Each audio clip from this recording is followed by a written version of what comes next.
Hello, hai. Hari ni saya nak buat sarapan pagi ya, untuk sarapan pagi esok ya. Tapi hari ni kena rendam selama 5 jam ya. Hari ni saya nak tunjuk buat paniyaram, sweet paniyaram ya. Sweet paniyaram ni berlainan, memang cukup sedap ya. Cara-cara nak buat dengan rendam semua saya tunjuk sekali ya, tapi ikut step by step ya. Sekarang saya nak tunjukkan step 1 dulu ya. Saya ambil ulenda setengah cawan, beras saya ambil 1 cawan, setengah cawan nasi ya.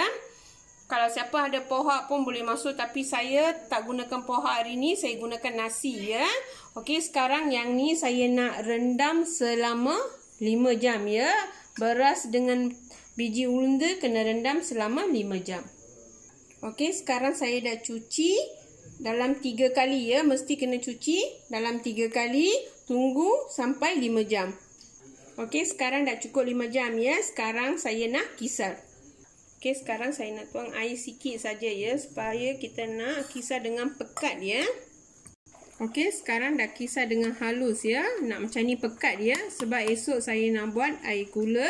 Sebab tu mesti kena nak pekat macam ni ya. Okey, sekarang dah siap kisar. Sekarang saya nak masukkan garam bukis secukup rasa ya. Jangan masuk terlalu banyak sangat, sebab esok kita nak masukkan gula ya. Gula dengan serbuk pelaga semua. So, hari ni kita nak perap selama 8 jam ataupun semalaman ya. Tapi kena gaul dengan sebati ya. Kena buat cara yang saya buat ni, mesti penting ya. Baru dia kembang dengan fluffy ya.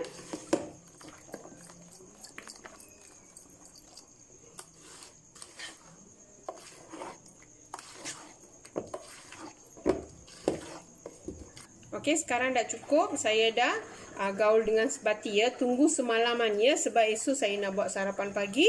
Tunggu semalaman ataupun 8 jam ya. Okey, esok saya tunjuk step yang nombor 2. Okey, sekarang saya nak tunjukkan step nombor 2 ya. Bahan-bahan saya ambil kelapa dalam setengah biji saja, dah siap parut. Gula Melaka saya ambil 3 ketul ya. Kalau siapa tak suka terlalu manis sangat, boleh kurangkan pada 2 ketul ya. Air 1 cawan. Serbuk pelaga saya ambil dalam 1 sudu kecil sahaja ya. Dengan daun pandan saya ambil 2, dah siap simpul ya. Sekarang saya nak tunjuk nak buat air gula ya. Okey, sekarang saya dah masukkan 3 ketul Gula Melaka, dah siap ketul ya. Kalau kita nak masuk ni 1 cawan air ya. 1 cawan cukup ya, jangan banyak sangat. Kalau kita masuk macam tu saja nanti lambat ya nak larut. Sekarang saya nak masukkan daun pandan, tunggu nak betul-betul nak larut ya. Okey, sekarang saya nak tunjukkan tepung ya. Dah betul-betul dah fluffy ya, dah kembang. Okey, dah macam ni memang dah cukup ya. Cara yang saya buat ni, saya perap semalaman ya, sebab pagi ni saya nak buat sarapan pagi. Okey, sekarang saya nak masukkan kelapa parut ya. Saya gunakan dalam 1 cawan beras, setengah biji kelapa parut ya. Kalau tak suka kelapa pun boleh skip ya. Kalau siapa tak suka kelapa boleh skip. Dan lepas ni saya nak masukkan serbuk pelaga.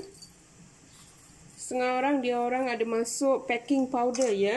Kalau siapa suka boleh masuk packing powder dalam 1 sudu kecil ya. Tapi saya tak suka, saya tak masuk ya.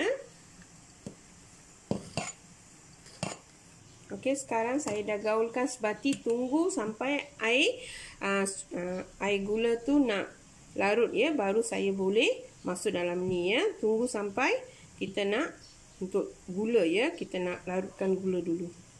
Okey, sekarang gula kita dah larut ya. Dah cukup. Sekarang saya nak tapis ya. Okey, sekarang saya nak tuangkan gula sikit-sikit ya, jangan terlalu banyak sangat. Tapi kalau boleh kita nak sejukkan gula dulu ya. Sekarang saya nak tunjuk sebab tu saya gunakan panas ya. Kalau boleh lah ya, sejukkan gula dulu.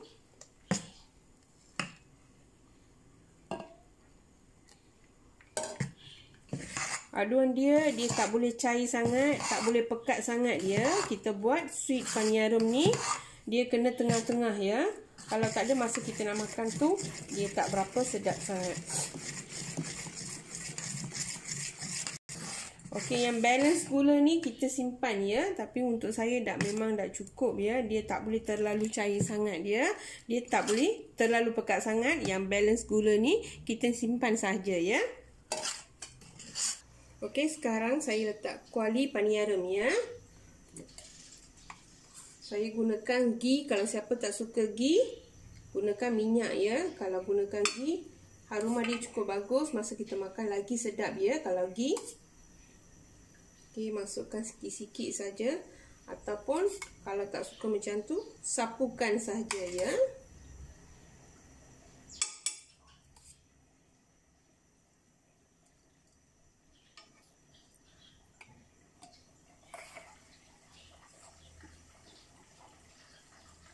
Okey, sekarang saya dah transfer pada mangkuk lain. Senang kita nak tuang. Okey, tunggu sampai gini nak panas dulu. Okey, sekarang dah panas. Saya nak masukkan 1 sendok ya. Saya gunakan sendok yang besar. Ukuran yang saya guna. Supaya senang.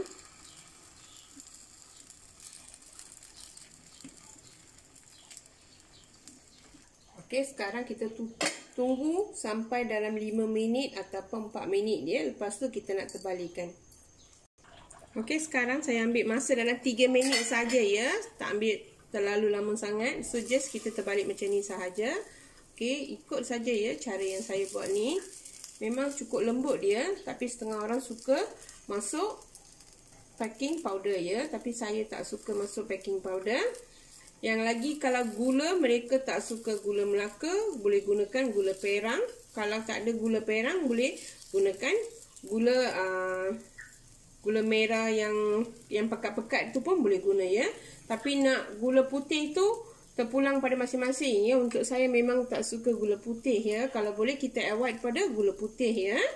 Okey, untuk saya kalau gula Melaka lagi sedap. Okey, tunggu sampai sebelah ni kita nak masak dulu ya. Okey, sekarang dah masak ya. Dah. Kita dah berbalik, dah masak. So, lepas ni kita just ambil saja ya. Kita cucuk macam ni. Ambil, cucuk saja. Dah ambil ya. Kita dah tahu ya, masa kita dah cucuk pun dia tak melekat ya pada lidi. So, benda tu dah kita nak masak ya. Okey, sekarang dah siap ya. Sweet paniaram kita memang cukup sedap dengan mudah ya. Okey, sekarang tengok. Dia begitu lembut dia. Masa kita nak ni pun memang terlalu soft ya. Dan memang soft dengan masa kita makan pun memang cukup sedap ya. Siapa yang belum cuba resepi ini boleh cuba dekat rumah ya. Selamat bercuba.